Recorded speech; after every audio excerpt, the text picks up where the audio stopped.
You already know we're back with a Call of Duty League tier list. We are going to be ranking all 12 Call of Duty League teams post the minor tournament, post the beginning of what Major 3 started. I know we're late, but let's get straight into it. For starters, I'm not even gonna lie, C9.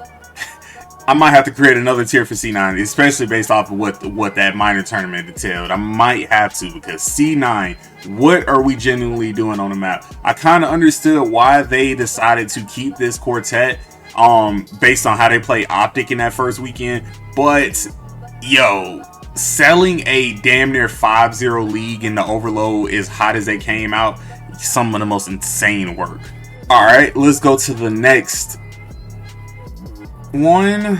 The next one, I think, I'm sorry to say it, I don't want to put Boston in D tier because, like I said, there is potential for growth, but as of right now, that team's just atrocious, and I'm not gonna put them before or after each other based on which one is the better D tier team. They're both D tier ass, so you know what I'm saying. We're just gonna call a spade here, guys. All right, so for the next team that's currently at the bottom of the tier list, I'm assuming that we're going to have to go between the Carolina Royal Ravens and the Vancouver Surge. And Surge is kind of in D tier, but I'm going to put both of them in the C tier. They're going to be like, the Carolina Royal Ravens are a bit more closer to D tier, but they're also kind of on the same level with the Vancouver Surge. And those are the two teams that we currently have in the C tier. So I think those are the only teams that we currently have in C tier. Unless you guys want to throw the Falcons in there. The Falcons and G2 in there. Me personally, based on what the Falcons were, because it's the same team. Based on what the Falcons were, they, like I said, they did digress, but they did have a lot of upside when we seen how good they actually were. But for the time being, we are going to put them in C tier. You talking about? But nah, so seriously, like, between teams like G2 and, we can go ahead and put G2 in there as well. Teams like G2 and the Falcons, they have kind of premature wins. They have fixed wins. They have teams that they can only beat because they can't beat teams that are above them in a sense. Hell, if you put both these teams up against each other, it's most likely going to be a Game 5, Round 11, because, like I said, both of these teams are atrocious across the board. So the next tier, I feel like we might actually have to change some of these teams because we seen granted it was online, we seen a lot of good stuff from a couple of these teams. So we're going to start with the one at the bottom of the bunch. I'm going to go Paris Gentlemates. I'm going to put the Paris Gentlemates in the A tier because I think just because they won a major championship is enough said. They won a major championship in this Blackout 7 game, so that gives them that safety net that they need to remain at least in the A tier. But hey, if they bomb out another tournament or if they have some poor performance throughout a stage online qualifier, it might be dropping. And with the next team is going to be the Toronto Koi.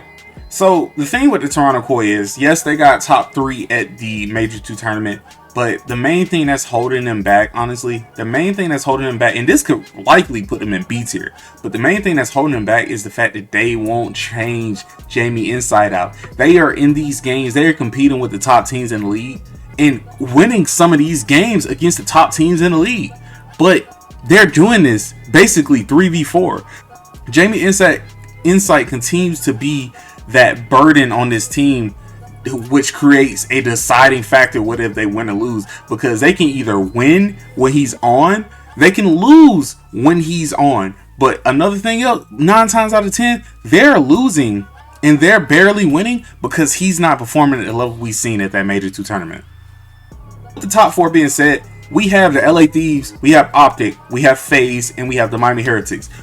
Do you guys automatically see those teams in the S tier? Me personally, I don't see 2 out of 4 teams in the S tier currently because they have not performed on LAN like how they were supposed to. Even though they won the minor 1 tournament, it's still online at the end of the day. So with that being said, the Miami Heretics and the LA Thieves, The Miami Heretics are A tier because they have yet to perform on land. The LA Thieves, on the other hand, they are borderline S tier because they have been looking better. This team has been preparing and playing a lot better since the addition to Neum. So with that being said, they're close to being S tier. If they can just do this on land, they will be 10 times better, man. I'm trying to tell you. And in the S tier, we're gonna put Optic and FaZe, of course. I know a lot of people's gonna argue that FaZe shouldn't be in the S tier, but hey, they won the Major 2 tournament. They went through everybody and won the Major 2 tournament. So we got to put them in the S tier. Optic being in there. Optic, I don't think Optic is ever going to leave the S tier category on anybody's ranking list, simply because, I mean, it's Optic, dog. Like, you really can't take them out. You can't take them out of consideration for winning anything. Granted, they got second and third in all the tournaments that we had so far, but it's still Optic at the end of the day. And I truly do think Optic is going to be ready towards champs time. They have been the past couple years. You know, history does serve correct what has happened. Optic not winning a lot during the regular season of the Call of Duty League, but when champs came around, they ended up winning. They have 3 tournament wins in the biggest tournaments of the most recent seasons in the Call of Duty League. And of course, the same thing with FaZe. They got Pimp. They got the Pimp, dog. You know what I'm saying? So it's kind of hard to argue S tier, A tier for those two teams because they're just so good. Phone jumping so much, I need 2 phones. I'm in that bitch, I'm chilling with my nigga 2 Tone.